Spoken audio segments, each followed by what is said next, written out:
दोस्तों, online business को लेकर एक कहावत बहुत पॉपुलर है। ऑनलाइन बिजनेस में जो दिखता है वही बिकता है। यानी कि अगर आप फ्लिपकार्ट पर अपने प्रोडक्ट सेल कर रहे हो और कस्टमर आपकी कैटेगरी के प्रोडक्ट को फ्लिपकार्ट पर सर्च करता है तो आपके प्रोडक्ट सेल होने के चांसेस तभी बढ़ेंगे जब आपका प्रोडक्ट कस्टमर को दिख रहा होगा। मतलब जब कस्टमर सर्च करेगा फ्लिपकार्ट पर तो उसे काफी सारे प्रोडक्ट उसके सर्च रिजल्ट में आएंगे। अब हो सकता है कि उन सर्च रिजल्ट में कुछ प्रोडक्ट आपके हो या फिर यह भी हो सकता है कि सर्च रिजल्ट में आपका एक भी प्रोडक्ट अवेलेबल नहीं हो। तो कहने का मतलब यह है कि अगर आपका प्रोडक्ट सर्च रिजल्ट में आ ही नहीं रहा है तो आपका प्रोडक्ट का सेल ही नहीं होगी। लेकिन अगर वो सर्च रिजल्ट में आ जाता है तो उसके सेल होने के चांसेस काफी ज्यादा हैं। अब ऐसे में मैं फ्लिपकार्ट सेलर्स को इस वीडियो के माध्यम से यह बताना चाहता हूं कि एक इशू की वजह से फ्लिपकार्ट सेलर्स की काफी लिस्टिंग्स ना विजिबिलिटी में ही नहीं आ पाती हैं। मतलब कस्टमर को आपके प्रोडक्ट दिखते ही नहीं हैं तो वो बिक तो पाएंगे ही नहीं।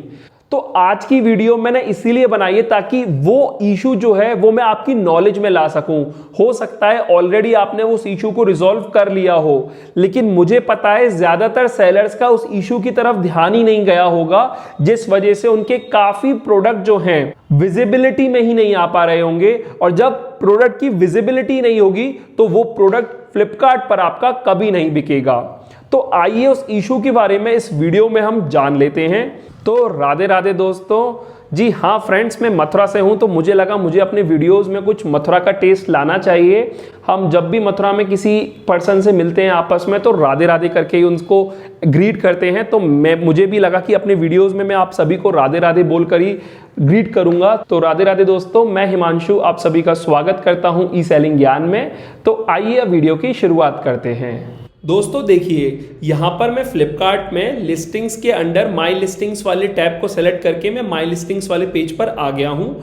और माई लिस्टिंग्स वाले पेज पर आने के बाद अब देखिए, यहाँ पर रिकमेंडेशंस के नीचे लिख रहा है कैटलॉग। कैटलॉग में लिख रहा है 13। यहाँ पर फ्लिपकार्ट ने मुझे 13 लिस्टिंग्स के लिए कुछ रिकमेंडेशन दिए हुए हैं। अब यहाँ पर अक्सर हम इस टैब को देखते तो हैं लेकिन कभी शायद इस पर क्लिक करके नहीं देखते।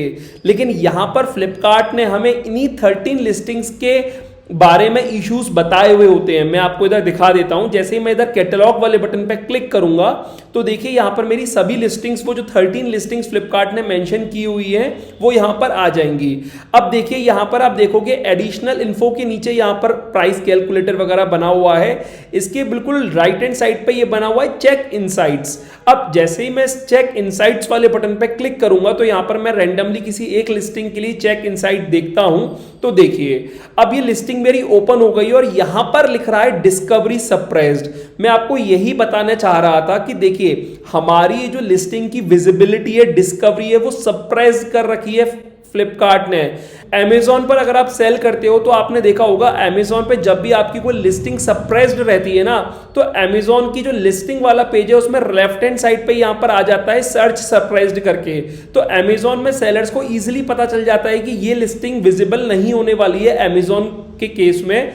लेकिन फ्लिपकार्ट में सेलर्स को नहीं पता चल पाता क्योंकि फ्लिपकार्ट लिस्टिंग वाले पेज पे बाहर से ही शो नहीं करता कि ये लिस्टिंग सर्च सप्रेस्ड है, यानी कि ये लिस्टिंग विजिबिलिटी में नहीं आ पाएगी। बल्कि आपको कैटलॉग रिकमेंडेशन में जाना होता है, यहां पर चेक इनसाइट वाले बटन पे क्लिक करना होगा और चेक इनसाइट वाले बटन पे क्लिक करने के बाद यहां पर जब आप इस लिस्टिंग को देखोगे तो यहां पर लिख रहा है डिस्कवरी सप्रेस्ड।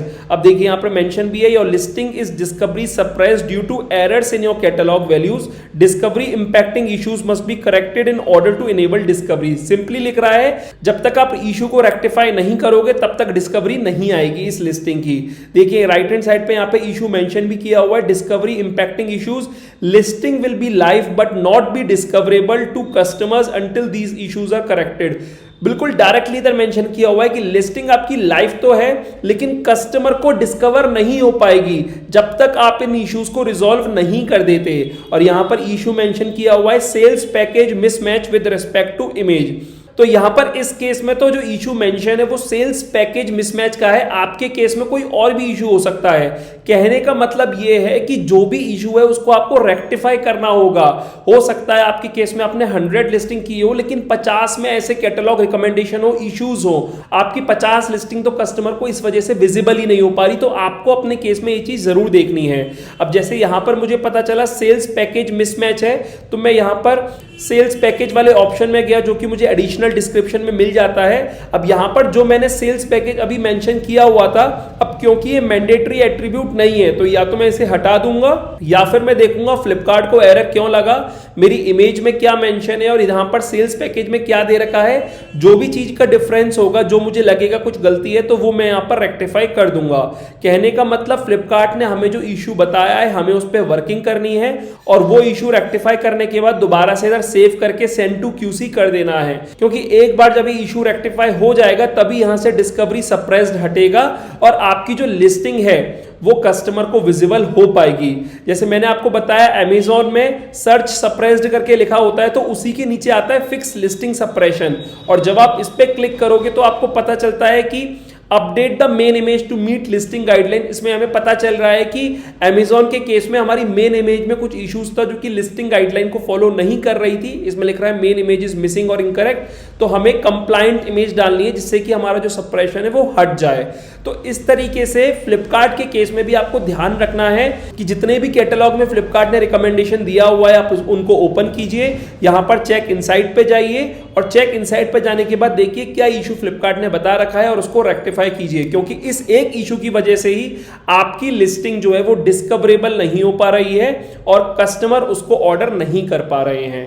तो दोस्तों अब आपको इशू समझ में आ गया होगा और मैं उम्मीद करता हूं इस इशू को आप अपने फ्लिपकार्ट पैनल पर जल्द से जल्द रिजॉल्व कर लीजिए ताकि जो लिस्टिंग्स की विजिबिलिटी नहीं आ पा रही है इस इशू की वजह से वो लिस्टिंग आपकी विजिबल होने लग जाए और आपकी उन लिस्टिंग्स के ऑर्डर आने लग जाएं। उम्मीद करता हूं वीडियो आपको अच्छी लगी होगी और हेल्पफुल रही होगी। आपको किन टॉपिक पर आने वाले दिनों में वीडियोस चाहिए मुझे उसके बारे में आप कमेंट सेक्शन में जरूर बताइएगा। वीडियो आपको अच्छी लगी और हेल्पफुल रही हो तो इस वीडियो को लाइक कीजिएगा। अपने फ्रेंड्स और फैमिली में जो भी ऑनलाइन सेलिंग बिजनेस करते हैं उनके साथ ये वीडियो जरूर शेयर कीजिएगा। और अगर आप मेरे चैनल पर नए हो और पहली बार आए हो तो इस चैनल को सब्सक्राइब कर दीजिएगा क्योंकि मैं ऐसे ही ऑनलाइन सेलिंग से जुड़ी वीडियोस अपने चैनल पर लाता रहता हूं। फिलहाल अभी के लिए मैं चलता हूं। Thank you.